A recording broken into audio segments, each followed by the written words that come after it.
in a 2014 Yamaha SX21. So this is a 21-footer twin jets. Pushing about 275 horse, I believe, out of these motors here. Really nice boat, can't go wrong with the Yamaha. This one's undergoing just a little bit of gel coat work, as you can see here, but that's all getting patched right up, and it'll be all color matched and look really, really good once it's all done. Trailer is in great shape. Really a nice 21-footer here. Really, really well taken care of trailer. Boat's undergoing a little bit of maintenance.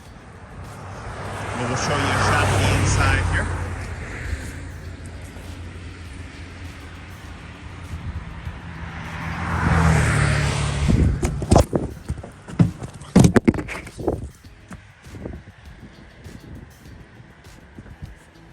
It's so nice and roomy. Again, we're doing a little bit of work on it, just some aesthetic stuff, fixing it up.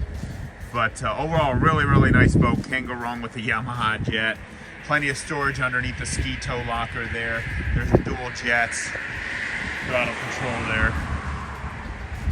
Really nice, easy, simple layout. But yeah, can't go wrong with the Yamaha. Come on into SkipperBuds Lake Fenton and check out the 2014 Yamaha SX21.